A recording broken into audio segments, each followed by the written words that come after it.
be in a spirit of prayer as we begin this evening dedicated to our beloved city and our beloved community of Salisbury, Maryland.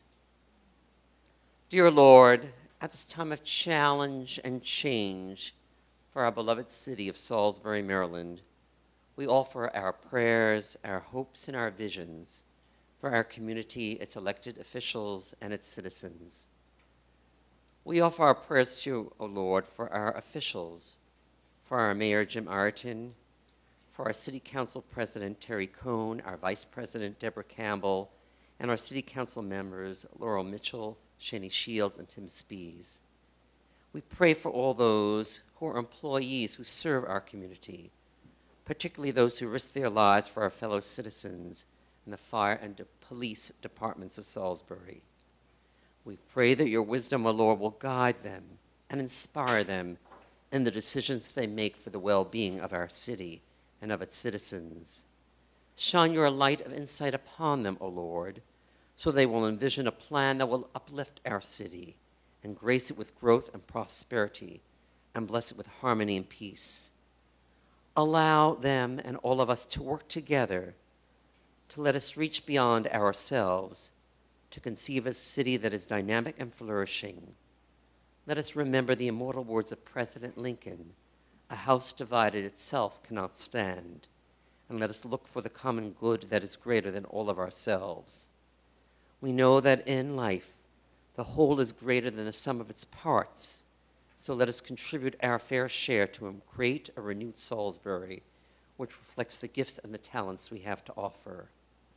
Let us embrace the rich diversity that our city has to offer, and let our differences help enrich the quality of our life in our community. We pray for the future of the city of Salisbury. Let us create a vision of renewed community of fellowship that extends itself to all, because each and every one of us has something to offer. Let us join hands and embrace one another, for it is through mutual respect and mutual cooperation that we can transform our vision for Salisbury into reality. And let us all say, Amen.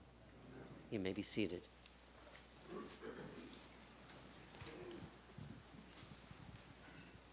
Thank you. Now I would like to take a moment and acknowledge guests in the audience here tonight. So when I call your name, please stand and give a little wave. Wycomico County Executive Rick Pollitt, who has not arrived yet. State's Attorney Matt Marcerello. The Reverend Harvey Dixon. Reverend Annette Wilson. And the mayor would also like to thank the following people: President Janet Dudley Eschbach and the Salisbury University community for hosting the State of the City, along with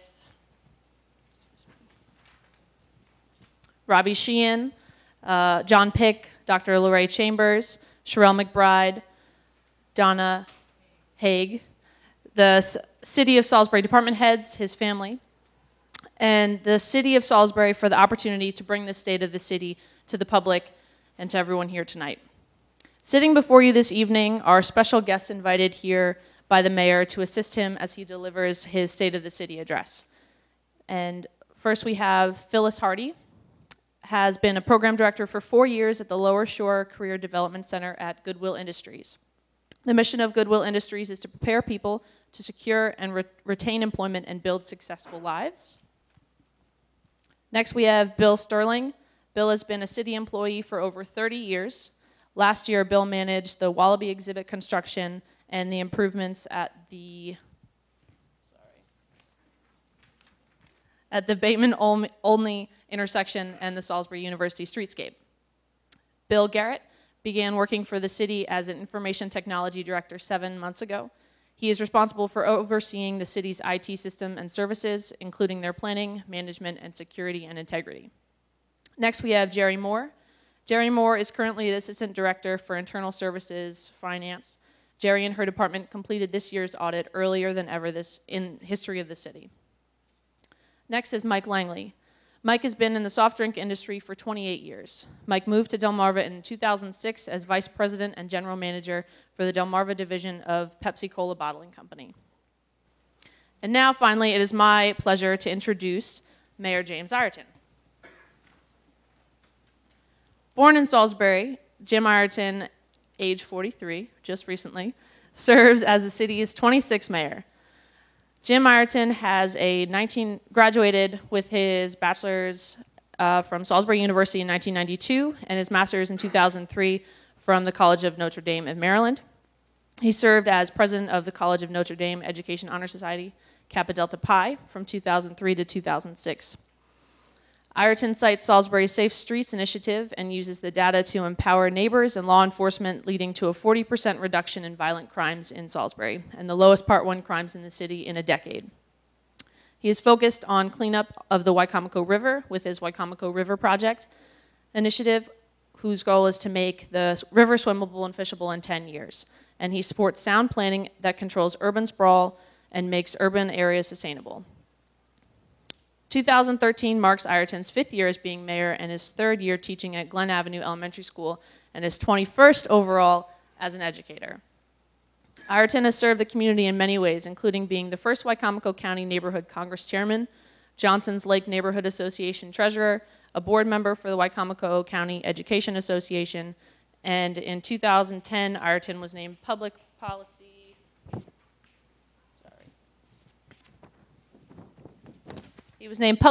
Conflict Resolution Fellow for the University of Maryland School of Law. As mayor, he has served on the Maryland's Municipal League's Communication Committee and presently serves on legislative committees for the Maryland State Education Association and on the Wicomico County University of Maryland Extension Service Advisory Board. Jim is an avid reader, tennis player, volleyball player, and golfer. His family lives in Salisbury, and parents have retired to Ocean City. I'd now like to welcome Mayor Jim Ireton.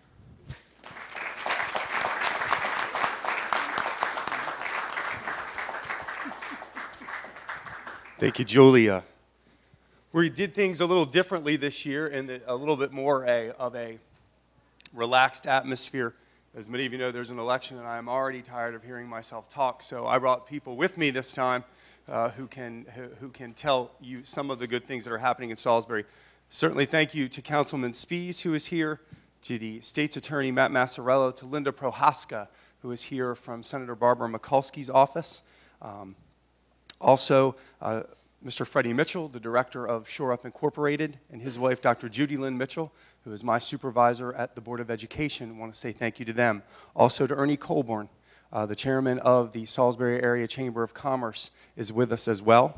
I do want to say thank you to Dr. Janet Dudley Eschbach for this opportunity for us to be here, to Gina Bubar, who came today and helped us set this up, to Robbie Sheehan, who I know was in Annapolis today working so hard on behalf of the university.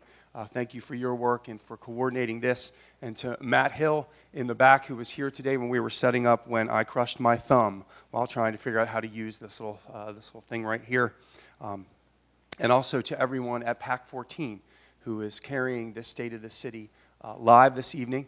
So I'd like to, as I did last year, take a moment of personal privilege and say hello to my mother, because I know that she is watching on her computer.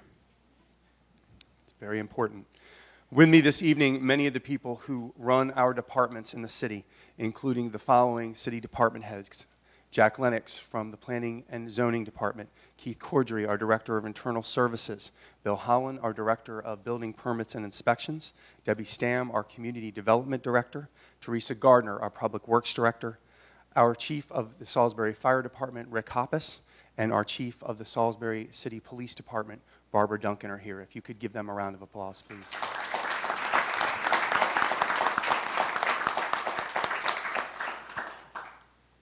Having learned from Senator Marco Rubio's dash to the water late last week, I'm just going to continue to go for it at every opportunity.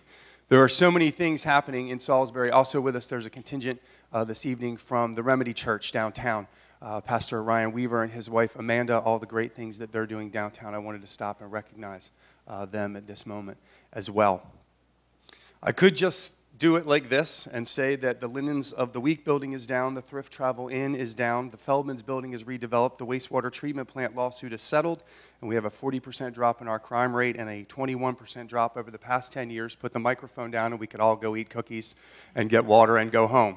But it is important for us to be here because the code requires, the city charter requires, that I give this State of the City address. So I start by saying that the state of our city is strong.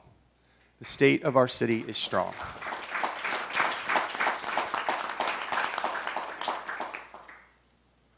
One can tell that I am a teacher because there has to be visual things. If they were interactive, I would even be happier, and so would Dr. Mitchell. Next year, maybe we'll try some smart boards and things of that nature where people can come up and touch and do this interactively. But let me start this State of the City with the issue of crime, which is on everyone's mind all the time throughout media and social media and throughout our city and throughout our nation. It is true that all Part 1 crimes, all 8 Part 1 crimes, are now at the lowest they've been since 2004. And Salisbury has helped the state of Maryland and Governor Martin O'Malley and the Governor's Office of Crime Control and Prevention reduce Maryland's crime rates to the lowest they have been since we ever started taking crime statistics in the early 1970s. And for that, give Salisbury a round of applause, please. And it is because our Safe Streets Coalition is working, and I look at you, Mr. Massarello, because it is so important, everything that you do for us. Our holistic approach is working. It starts with targeting violent offenders and getting them off the streets, all the way to reducing our rates of recidivism with people who are coming out of the Poplar Hill pre-release unit that go into a program with Mr. Colburn's Chamber of Commerce Foundation, helping people get drywall and painting certifications, and also working with our first guest this evening, and that is Phyllis Hardy of Goodwill Industries, who trains people in our community to get work. So I'm going to pass this to Phyllis so she can tell you about what she does to help the state of our city. Phyllis? Good evening. Good evening. And thank you, Mayor, for this recognition and this honor, and also for the opportunity to share with the community the progress and success of Goodwill Industries of the Chesapeake Lower Shore Career Development Center.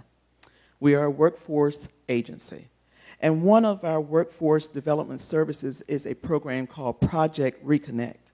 And that program is designed basically to meet the needs of returning citizens, that's from the incarcerated population, to re-entry into the workforce by eliminating their immediate needs. It's been a pleasure for Goodwill to work with the Poplar Hill pre-release unit and the Chamber Foundation for their first pre-apprenticeship program. All of this was made possible through the efforts of the City of Salisbury Police Department's Safe Street Initiative. Our focus of the Project Reconnect program is to provide job readiness training.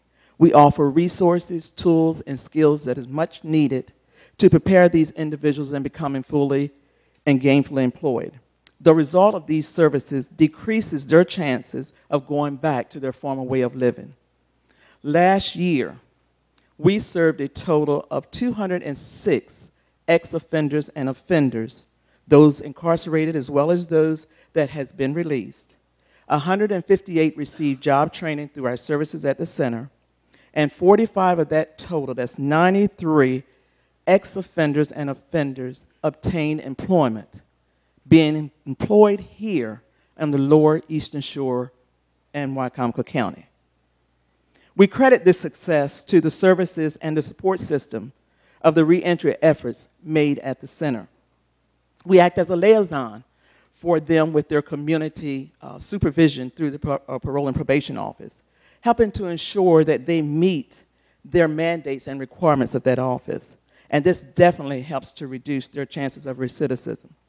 The job readiness training programs includes all topics such as self-assessment, career exploration, conflict resolution, attitude, anger management, time management, job search, job retention, social behaviors, and work ethics in the workplace. The Safe Street Initiative granted us the opportunity to work with 30 additional inmates while they were still incarcerated. These participants are in pre-release status and are within 6 to 9 months of being released back into your communities. At year end 2012, 14 had been released from that program, 12 to the Salisbury and surrounding areas, of which 5 followed up with our services for employment assistance. 1 has taken a temporary position through our transitional work program while still pursuing employment opportunities in the drywall and painting industry. Our first success story comes from a young man, I'll call him Mr. B, graduated from the pre-apprenticeship program, was released within 2 months, moved to New Jersey with a family friend. He applied to a construction company, and because of his learned trade and his national certification, he was hired. His starting wage was $17 an hour. This was exactly what he needed to meet his obligations of becoming self-sufficient, greatly decreasing his chances of returning to any type of criminal activity. He also became an inspiration to those that were still in the pre-apprenticeship program and for those who had not been yet released. His giving back attitude started the moment he shared his story of Trump with others. They now know that it is worth the work, and the training is well worth all the effort that is put into this program for all those who are involved. So I take this opportunity to thank the City of Salisbury, the Chamber Foundation, the Police Department for choosing goodwill to help with these returning citizens in their reentry to the community. Thank you. Thank you, Phyllis, and thank you to everyone out at Poplar Hill, including Beverly Rexroad, who is our liaison out there. Certainly it is important, all aspects of reducing the crime rate, and I will stop again to say thank you to two people. And that first person is the state's attorney, Matt Massarello, whose lawyers are out with us everywhere that our police officers go, making sure that we are building good cases, having good evidence, and making sure that law enforcement is working with the sheriff and with the state police and with parole and probation, all of those things. So Matt, if you'll please stand and get a round of applause, because that's very, very important.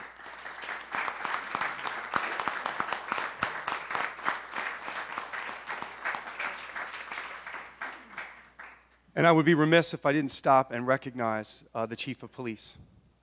The Chief of Police takes a holistic view of the approach to crime as well.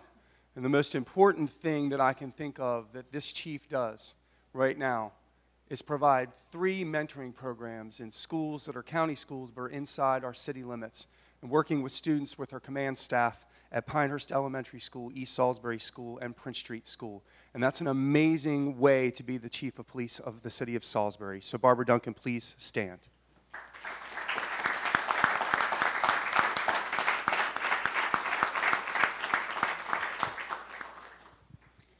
In 2013, we're going to apply for Safe Streets funding again. Dr. Chambers has got the book. We're ready to go.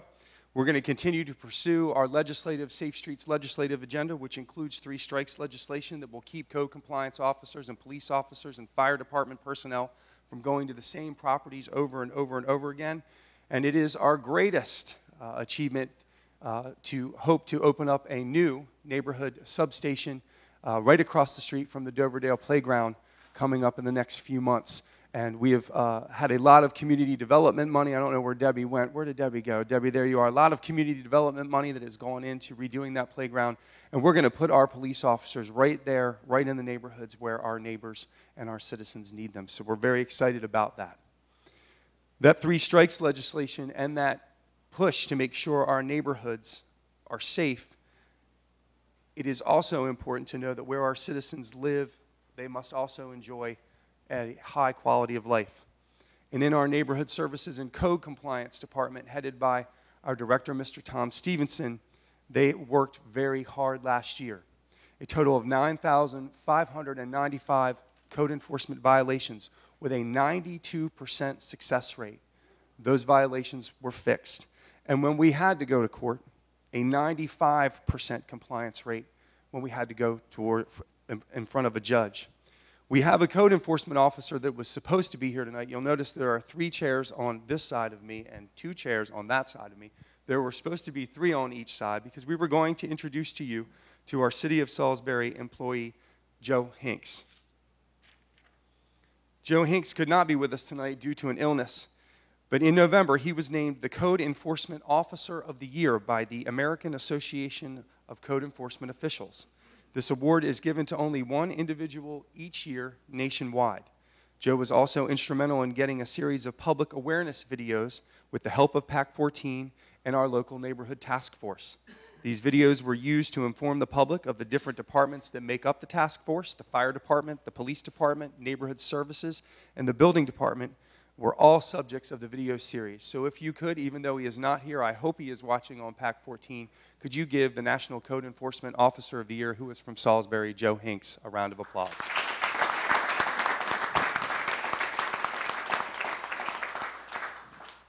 This year in code compliance, we will, again, the 3 strikes legislation, we will pursue that legislatively. We will also pursue receivership legislation, which will help us take houses that have been abandoned and no one has done anything with for years, give them to a developer in our city or a receiver in our city so that we can get them redeveloped, put back together, and put back on the tax rolls. That's good for our tax rolls, and it's also good for the neighborhoods where these properties are. We will also pursue habitual offender legislation for properties where code enforcement officers and the police are going too many times. Under the leadership of Teresa Gardner, our Public Works Department has had a banner year for business, Mrs. Gardner, a banner year for roads, a banner year for bike lanes, and a banner year for water. Through Mrs. Gardner's leadership, the Public Works Department introduced and got passed through the Salisbury City Council a 60% reduction in our capacity fees, which is good for business. The long-awaited SU, the Bateman-only road improvements, were completed. Thank you, Bill. Our bike lanes have been designed from SU down to downtown, and we're waiting for approval from the state to get those lines and stripes on the road. The wastewater treatment plant lawsuit was settled, and again, Mrs. Gardner, you, the legal department, and everyone, that was a haul, and I appreciate all of that effort. But the greatest number we have here is that the Public Works Department produced $1,963,692,595 gallons of water for our citizens and our businesses.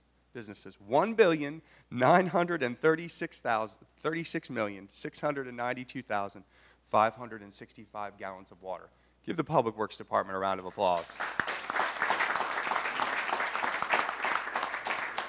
We are getting ready to complete our elevated storage tank on Milford Street that Julia, I know she's still here. We're going to put Sammy the Seagull on this spring, right down on Milford Street.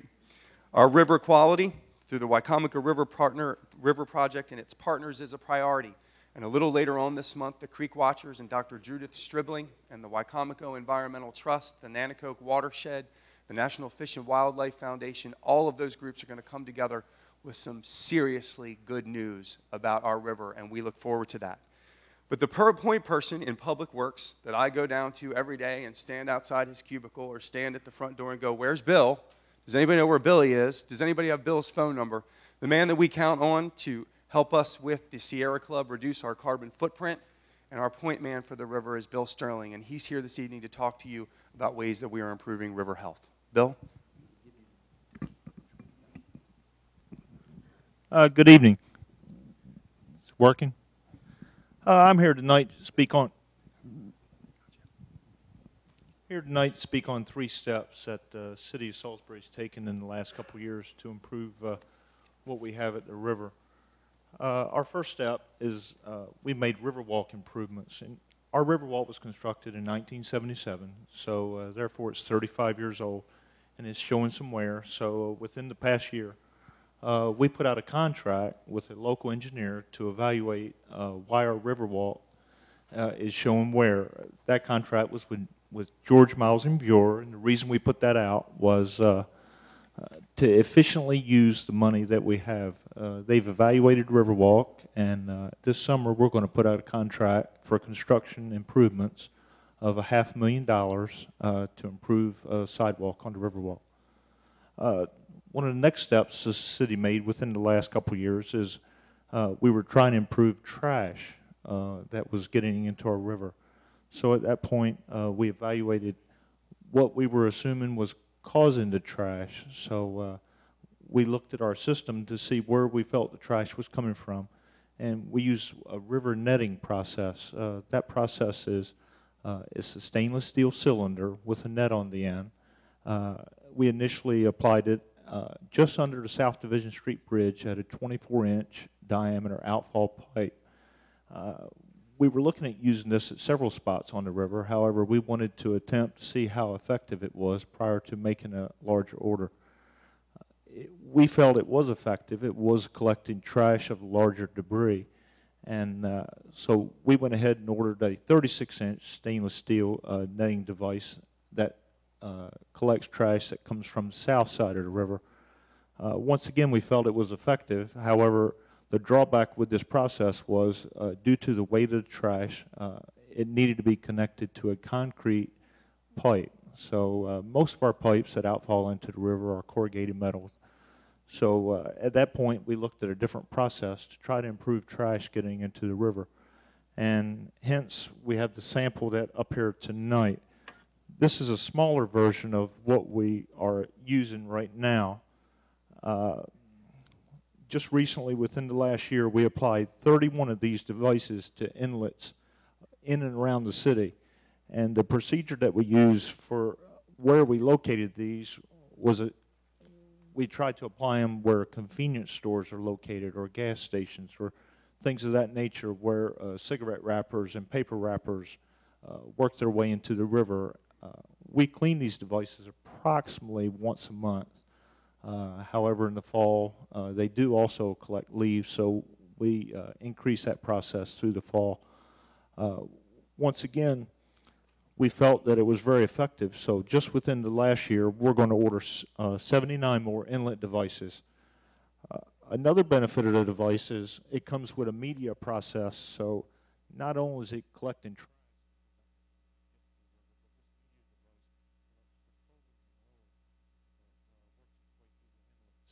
and therefore that's one of the unique features of this device. We've ordered some extra media, and the media needs to be replaced approximately every 2 years. So I know it seems like a boring concept, but that's all I have for you tonight.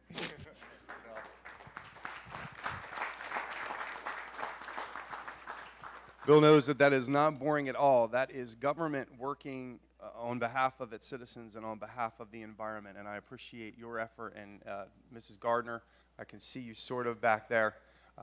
You know how important that is to this administration and everything that we do there.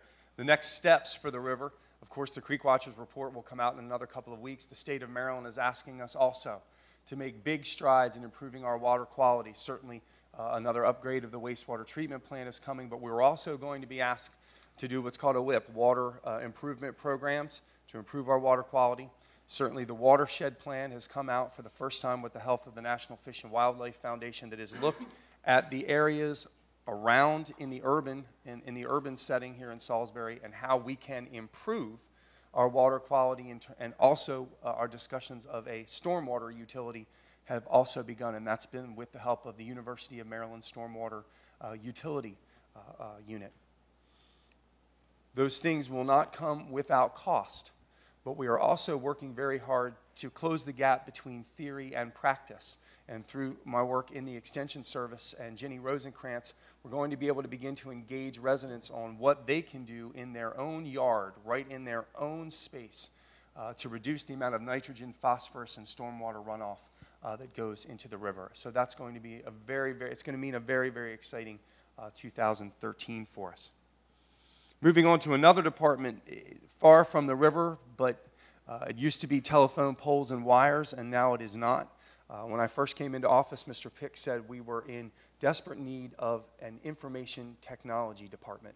And so with the help of the City Council, we changed our charter and our code to include that department, and it was funded. And we have a new director of information technology. I can tell you that there is not 2/3 of what comes out of Mr. Garrett's mouth I do not understand.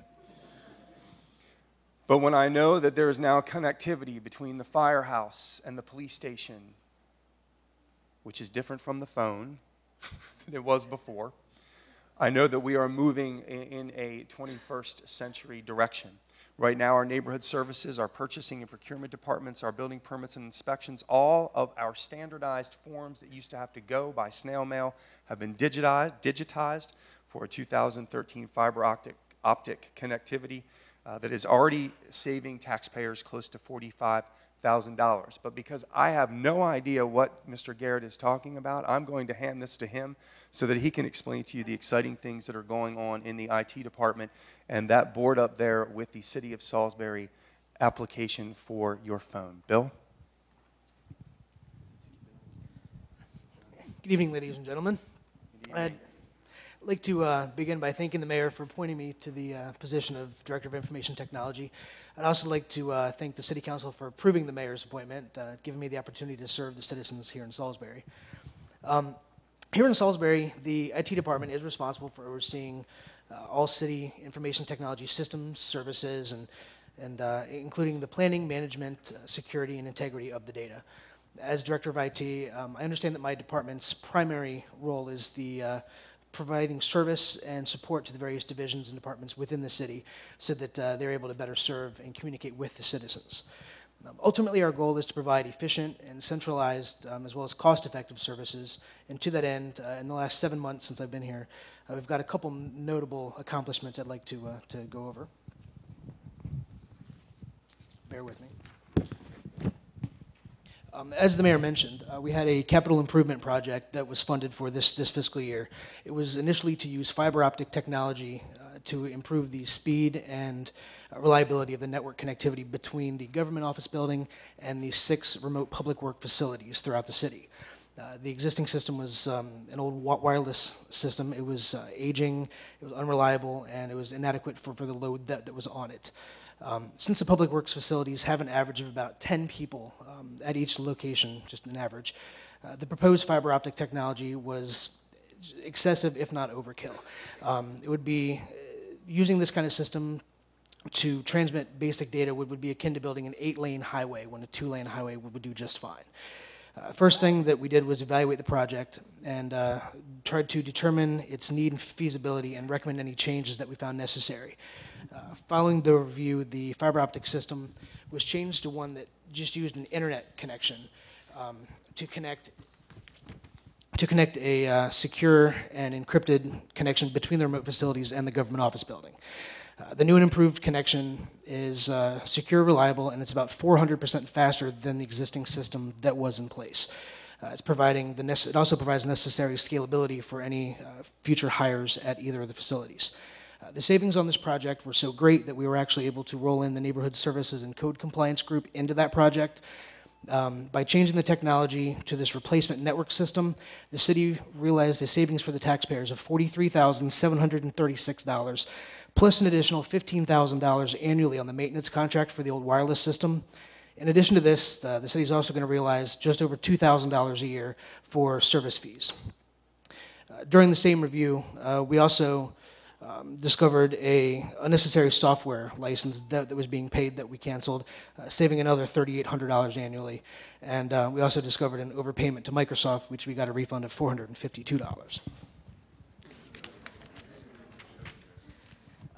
Not long after coming on board, I met with each of my fellow department heads and just to kind of get a better understanding of what their department needed in terms of information technology. Consistent message was the need for a ability to work remotely when not in the office. They wanted to be able to work from the road or at home in the event of a looming deadline, an emergency, or inclement weather. To address the need, we set up a new remote access server. The technology allows the employees to connect to any city resource from any internet-connected computer in the world. When connected, it would be as if they were sitting in their office. They have access to all the same resources and systems and programs that they would. Another benefit of this system is it allows fleet vehicles, such as neighborhood services, to improve their delivery of service to the community by connecting to the system on the road.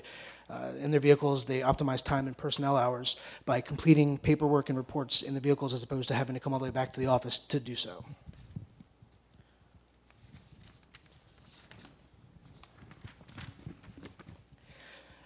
Another issue which the mayor actually mentioned was the digitizing of forms. Until recently, any forms that citizens or local businesses wanted to submit to the city, they had to either print out, fill it by hand, and fax it in, or come all the way into the government office building to deliver the forms in person.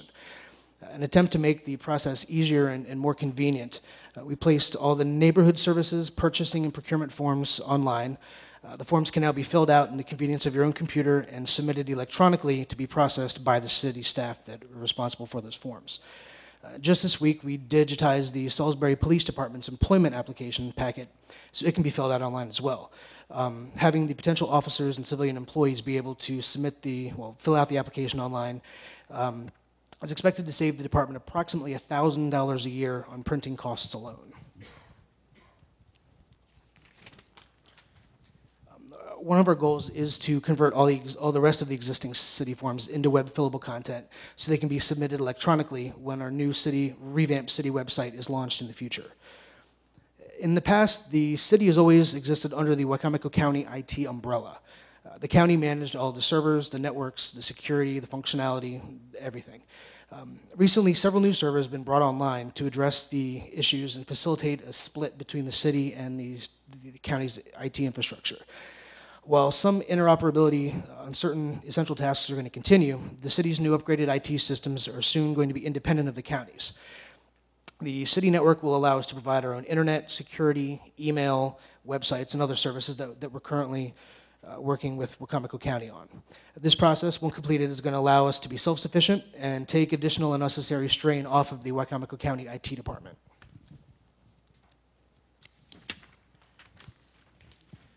Now for the piece de resistance. To my right is a board with the new mobile app device that we're having developed. In recent years, mobile device use has surpassed home computer use and laptop use. 2012 was the first year since 2001 that computer sales fell, and as of 2010, mobile devices and tablets like smartphones and the like were selling better than traditional computers. Following this trend, mobile internet access is expected to surpass all forms of wired communication by the year 2015. To take advantage of the trend and provide the best possible service to the citizens of Salisbury, the city is in the process of developing a mobile device application to help the flow of information become more efficient. Working with My City Mobile, an industry leader in the municipal mobile application production, the City of Salisbury is going to introduce a mobile device application we hope to be available to the public by the end of the fiscal year at no cost for both Apple and Android users. The mobile device app is going to offer many benefits, some of which are access to information about the mayor and the city council, access to local Salisbury businesses, including maps, directions, links to their websites and other pertinent information, live weather feeds, live feeds from the mayor's or the city council's social media pages like Facebook and Twitter, a calendar of events for things going on around Salisbury with further links, information, photos, maps, and real-time driving directions to amenities, parks, and facilities, a live feed for news, information, and events, as well as press releases. It features a push notification system, which allows city officials to send out emergency notifications, public safety alerts, and more. It can be targeted to all users of the application, just to specific zip codes, or to boundaries that we set on a map that we can pull up. The main issue is that it has the ability for citizens to report problems that they see around the city. If you see a pothole, graffiti, a street light that's out, a traffic light out, or other problem, you can use the built-in camera on your cell phone or your tablet, take a picture of the device, of the incident. It will automatically encode the GPS coordinates of where you took the picture. Once you select what type of issue it is, it'll automatically send that information, as long as the picture and the coordinates, to the proper department for resolution.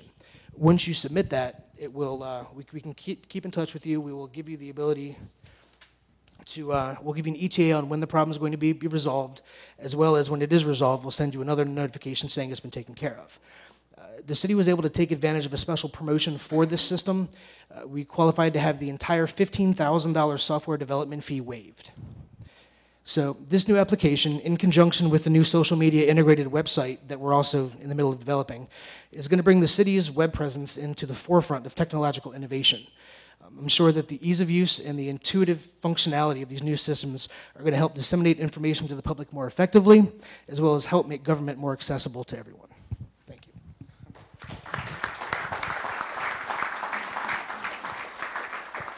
Mr. Garrett will be available for intuitive functionality. If there's any question about what that means, I think I know, but he will be available afterwards. During Hurricane Sandy, it became clear when Chief Hoppus was leading the emergency services, state of emergency from the firehouse, just how important it was to be able to still be able to communicate with the community and with the other departments.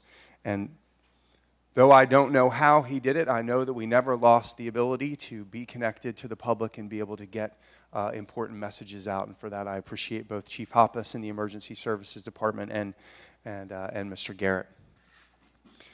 When you have an emergency like like Hurricane Sandy when it came through in a state of emergency is called, all of the pertinent department heads and people who work for the city converge on one place, and that's the fire department on Cypress Street. There's always has to be someone there. Dr. Chambers is one of those who is always in constant contact with the federal government, the state government, and the Federal Emergency Management Agency, FEMA. But the thing that comes back to us is that we are able to discern what the costs are for an incident like Hurricane Sandy. But then it always has to go back to the department where the money is kept and the money is organized. Our Internal Services Assistant Director is Jerry Moore, and she was the acting Internal Services Director for much of 2012. And she brought us through Hurricane Sandy with the notebooks and the papers and the filling out of forms and the keeping of records. Jerry also was instrumental in making sure that our city audit that has to be done each year was done the earliest in history. She's going to talk to you about that. Jerry and her department and Mr. Cordry are responsible for the spending of all of our city departments that has led to surpluses that will lead us in to fiscal 2014. Which starts on July 1st of 2013. That sounds like a IT answer. But I'm going to turn this over to Jerry Moore because she will talk to you about general accounting standards, which is just above IT and what I don't understand. So Jerry, I appreciate all your work, though. I want to tell you that. Thank you. I would like to thank the Mayor, Ireton, for this recognition. I would like to mention the additional work and outstanding work done by the Finance Department to get to this point in time. I especially have to thank the accountants, Shawana Garrison and Trish Summers, for all of the additional time and effort that they had to work to get this to this point. And again, I have to mention Barbicane Thornton & Company, our audit firm, who has worked with us, I believe this was our 4th year, we're going into our 5th, just constant contact with them, constant back and forth throughout the entire audit period. This year's audit was quite complex compared to other audits because first we had a new bond, second we refinanced bonds, and third we received a wastewater treatment litigation settlement, which is a very good thing to have, but very, it requires more accounting stuff that has to be done behind the scenes. We were able to produce the audit to the Mayor and Council by November 28th, and it was a draft audit for discussion purposes, and this was the earliest date in the history that the audit was finished and ready for review. This last year's timetable was accelerated because we knew we wanted to get it done early, and we worked very hard to get all of our internal work done by September 30th. Therefore, we would help accomplish this deadline and starting to write our statements on October 1st. Again, this was done through the dedication of all of the staff that works for me and Mr. Cordry. We have worked late, we have worked weekends, we have done everything to get this done, and it was a very tough job. And I just can't stress the credit to the other employees within the department. We basically start as soon as the year ends, we start with inventories, and then we start analysis of all accounts, journal entries, work papers through the month of July, August, and September. And again, we're in constant contact with our audit firm through the months of August, September, and October.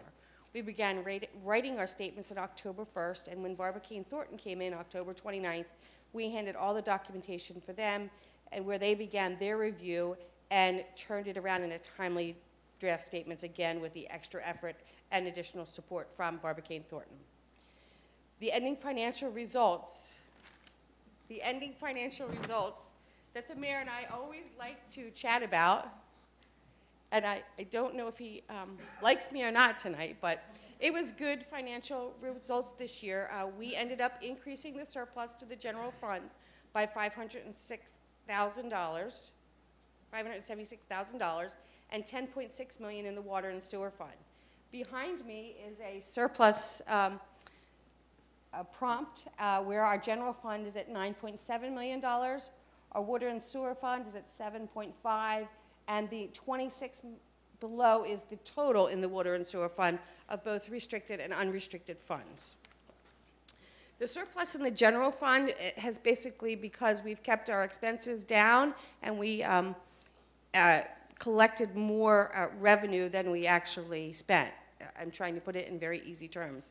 Again, the same thing happened on the water and sewer fund, where we kept our expenses down and we collected more revenue in addition to this settlement that we received for the litigation settlement. With all this being said, I thought that it was appropriate at this time that I just ask Keith to stand up, our new Director of Internal Services, because he gets to take on this nice role this year, and he gets to work with the challenging FY14 budget, and I'll be working for him and assisting him with whatever that I can do for him. So thank you, Mayor. I'd like to see Keith stand up. And I have to thank Bill, because he gave me VPN connection, and I've never been happier in my life. So thank you all. Thank you, Jerry. Thank you, Jerry. Jerry and Keith do have a large and heavy burden ahead of them, as do I and the Salisbury City Council, because just like all communities across our country, our assessable base is still shrinking, and we're going to have to figure out how to leverage these surpluses that we have in both of these accounts for using the best judgment we possibly can on behalf of our citizens. That leads us to our last honoree this evening, and a discussion about the business climate in Salisbury that we face today. Let's just start with a couple of things that happened over the course of 2012. Of course, the Public Works Department, the Mayor's Office, the City Council, reducing our equivalent dwelling unit rate by 60%. What is an EDU? An EDU is what it costs to hook up to the city's water and sewer system. And we found, because there was virtually no growth throughout the last couple years of the past decade, that those rates were too high. And Mrs. Gardner and myself and the Salisbury City Council decided that in a way to incentivize new businesses coming here, we could afford a drop in the EDU rate. And that is already paying dividends with businesses who want to come here. Also in 2012, you saw the opening of the Evo Brewery across from PRMC. In the last 4 years, we've had 16 commercial and industrial businesses that have opened in our city, and that was before the drop in the EDU. And that's good news for employers, it's good news for Salisbury, it's good news for our citizens and jobs and the economy. But Salisbury, I have to say, is synonymous really with two different very large industries, and that is the industry of Purdue Farms, and that is the industry of the Pepsi-Cola bottling company. Purdue, having started here, and Pepsi having been here since the days of Mr. Hazel and his family running the business on Snow Hill Road, Salisbury has always been proud to have those two businesses here and have so many of our citizens who either drive into work or walk into work work at both of those facilities. So here to talk about what you're going to hear coming up about a wastewater utility credit for large industries in Salisbury that use our water and sewer services, I introduce you to Mr. Mike Langley of the Pepsi-Cola Bottling Company on Snow Hill Road. Mike? Thank you, Mayor. You know, if the young lady hadn't outed me, I'm sure you wouldn't have figured out I was a come here, right, with my southern drawl. You know, we're very proud to call Salisbury home. And especially I'm proud of this institution where my oldest son, Ross, graduated last year. My youngest son, Ryan, graduates this year, and hopefully my two daughters will attend here shortly. Pepsi has had a very long history here in Salisbury, producing and distributing soft drinks. Started actually back in 1915 with Mr. Morgan. He produced a beverage called Frosty and some other products, later bought the Pepsi franchise, and then the Hazel family, and then, of course, merged and continued operations for about 90 years until the Pepsi Bottling Ventures purchased the franchise in 2004. And since that time, we spent capital upgrading roof and infrastructure, et cetera. And over the last 2 years, in 2012 and 2013, we really started focusing on our wastewater treatment systems and our technology for water filtration, which may allow us to actually produce additional products. And it's been a wonderful experience working with the Public Works Director and being sure that we're meeting the city's needs as the city's planning it out on what they need for infrastructure and what we need for infrastructure. And during that process, it kind of came to light that a lot of the manufacturing facilities here treat their wastewater just like we do today, or they pump the wastewater and it actually doesn't return to the city. In our particular case, of course, it's used in our product. But the way the billing is, because of meters and other technology earlier, basically all the water that's brought into the facility is being assumed it's going back to the wastewater facility. So, of course, that causes us to be overcharged, and other manufacturers also are paying for services that aren't rendered. So with Teresa looking at this in the 2013 budget, they were saying, okay, if you are treating your wastewater, the city can validate what you're actually using, then we're only going to charge you for what you're actually using.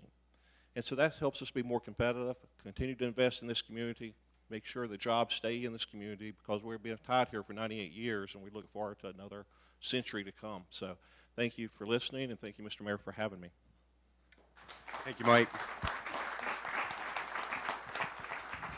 I'm going to go over that very quickly again. For Pepsi, Cola, and for Purdue, and for about 9 other community businesses, the amount of water that they use is not the same as the amount of water that goes back out into the system, into the wastewater treatment plant. Yet we still charge them the same rate. It's not like my house. Basically, what I pull in from water also goes out to the wastewater treatment plant. If you take a look at that water and sewer surplus, we're only looking at being around $200,000 of cost for that wastewater utility credit. And I look forward to putting that in the budget in April for consideration by the Salisbury City Council. We've heard so much about business and jobs throughout our country and throughout our community lately, but just saying we need more business does not get the job done. One has to be able to give another couple of sentences and another couple of paragraphs about how you're going to do that. Working with the Chamber of Commerce, working with the Mayor's Business Roundtable, working with the Greater Salisbury Committee, I'm going to put forth a couple of new initiatives this year, including the wastewater utility credit and some that were put forth last year, back on the table at budget time, because being good for business means that we have to drop some of the things that are expected by the city. And it is a checks and balances, it is a weighting of priorities, but it is also about creating jobs for our family, lifting our assessments, and improving our quality of life.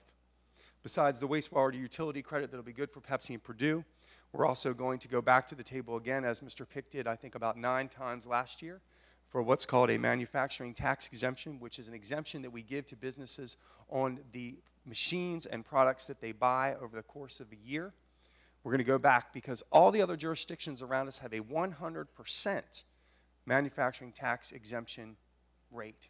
Salisbury does not, and I'd like Salisbury to be on a level playing field.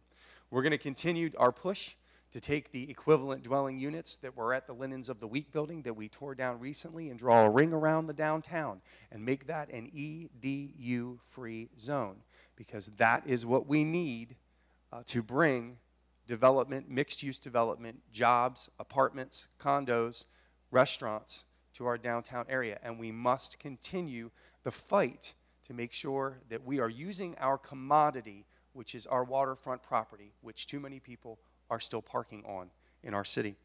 We're going to change our paving policy. One of the great things about Teresa Gardner, she comes from Delaware, and Delaware is really great for business. So it's really great to have Teresa on board.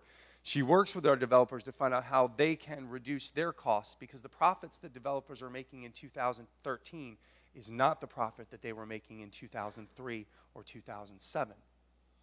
So we're going to talk about changing our paving policies. We're going to continue to work and propose a bulk permit process for businesses that are downtown that have more than 5 employees, so they can reduce their costs and we can move them to the parking garage where everyone needs to park, and we can reduce the cost that the businesses that are downtown now have on their books. We are going to continue, and Dr. Lorraine Chambers will be heading out of town tomorrow to continue to do this, pushing our 270-page redevelopment plan for the downtown. That plan is endorsed by the Mayor's Business Roundtable, by the Central City District Commission, by the Chamber of Commerce, and the Greater Salisbury Committee. And I believe that we should do those things, and I believe all of our elected officials should vote for that to happen. The last thing that we're doing, and as you can see over next to Mr. Langley, is one of the things that Ms. Chambers is going to take with her tomorrow. It's our new Let's Do Business Salisbury rollout. It's time for Salisbury to bring all its assets together in one place. All of our city departments, all of our funding opportunities, our enterprise zones that we just passed with the help of the Salisbury City Council, making those larger, our historic district downtown, our arts and entertainment district downtown. What we needed was a place where one specific person or place was in charge of making sure that new businesses who want to come here are aware of all of the opportunities they're made aware to them. And through technology and Bill, we're going to do that. Bringing all those assets together will quickly get businesses out the door and out of City Hall and out of building permits and inspections and out of Public Works, working with our partners at the State of Maryland and at the Department of Business and Economic Development. We're going to get those projects out the door to create jobs, create profit, and create a better Salisbury. So I stop here at the end of this because we're almost done to say to you that the state of our city is strong because, as you can tell from all aspects, we are pushing and moving forward at a rapid rate. And that is what we do every day at City Hall. So if you would please, if you give a round of applause to those people who have been here this evening telling you what it is they do for Salisbury.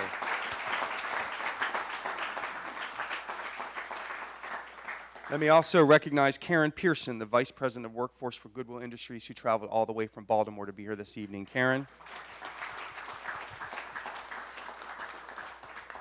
And just in closing, let me say this. I am more excited about being the mayor of this city than the day I became the mayor of this city. Every day, I teach my kids, and I roll to City Hall, and it is full steam ahead in every direction. Every one of these things, I joke with the department heads. They have their department and in their head. And in my head, I have all of their departments and all of the things that are going on. And I can tell you that it is not an honor for these people to be here and for you to be here this evening for the state of the city. It is an honor for me, a kid who grew up here and who went to college here and is now the mayor, to be able to deliver this state of the city. So all I can say to you this evening is thank you. Remember that everything you see and touch today and every day has God's fingerprints on it. God bless you. God bless Salisbury. God bless America. Thank you for being here.